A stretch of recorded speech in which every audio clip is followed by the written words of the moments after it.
সুলতান দ্বিতীয় সেলিম, যিনি ছিলেন ওসমানীয় সাম্রাজ্যের 11তম সুলতান, যিনি 1566 সাল থেকে 1574 সাল পর্যন্ত তথা মৃত্যুর আগ পর্যন্ত ওসমানীয় সাম্রাজ্য শাসন করেন। তিনি 1524 খ্রিস্টাব্দে ইস্তাম্বুলে জন্মগ্রহণ করেন। তিনি সুলতান সুলাইমান এবং হাসেকি হুররাম সুলতানের পুত্র ছিলেন। প্রাথমিক জীবন। 1524 খ্রিস্টাব্দে সেলিম ইস্তাম্বুলে জন্মগ্রহণ করে। তিনি ছিলেন শাহজাদা মুস্তফার সৎ ভাই এবং শাহজাদা মেহমেদ, মিহরিমা সুলতান, শাহজাদা বাইজিদ এবং শাহজাদা জাহাঙ্গীরের সহোদর ভাই।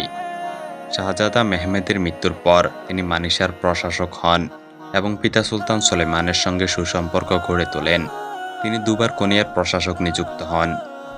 সিংহাসনে আরোহণ। দ্বিতীয় সেলিম সাধারণত মানুষের কাছে স্বর্ণকেশী সেলিম নামে পরিচিত ছিলেন।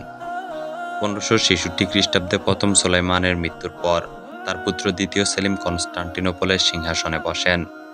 চারিত্রিক বৈশিষ্ট্য। দ্বিতীয় সেলিম দয়ালু ছিলেন, তবে তিনি মদ্যপানে আসক্ত হওয়ায় শাসন কাজে অনাগ্রহী ছিলেন। ফলে প্রধান উজির শকুল্লু মেহমেদ পাশাকে শাসন কাজ পরিচালনার দায়িত্ব দিয়েছিলেন। তিনি ছিলেন একজন কবি এবং সাহিত্যপ্রেমিক। তিনি তার শাসনকালে মাহিদেবরান সুলতানকে তার মর্যাদা ফিরিয়ে দেন এবং ভাই শাহজাদা মোস্তফার সমাধি পুনর্নির্মাণ করেন। সামরিক অভিযান। দ্বিতীয় সেলিম এই প্রথম ওসমানীয় খলিফা যে কখনো নিজে যুদ্ধে অংশগ্রহণ করেননি, তবে তার উজিরে আজম শকুল্লু মেহমেদ বহু অভিযান পরিচালনা করেছেন। তার পরিকল্পনা উদ্যোগে ওসমানীয় সৈন্যরা বহু সামরিক অভিযানে বের হয়। কৃচ্ছদ্বীপ জয় দ্বিতীয় সেলিমের শাসনকালের উল্লেখযোগ্য ঘটনা। 1571 সালে সেনাপতি লালা মোস্তফা এবং বেলারবেগ বেনিসের সেনাপতি ব্রাগাডিনোকে পরাজিত করে সাইপ্রাস জয় করেন।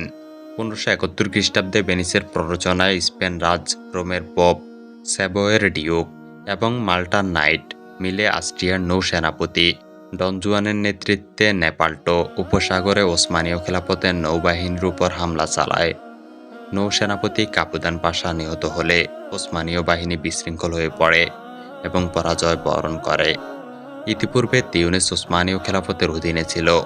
নেপাল্টো যুদ্ধের বিপর্যয়ের পর অস্ট্রিয়ার নৌসেনাপতি ডন জুয়ান স্পেনের সাহায্য নিয়ে তিউনিস দখল করেন। 1574 খ্রিস্টাব্দে মুসলিম নৌসেনাপতি উলুজ আলীর নেতৃত্বে মুসলিমগণ তিউনিস পুনরুদ্ধার করতে সক্ষম হয়। 1574 খ্রিস্টাব্দে ওসমানীয় সৈন্যদের দ্বারা তিউনিস পুনরুদ্ধার হয়। মৃত্যু।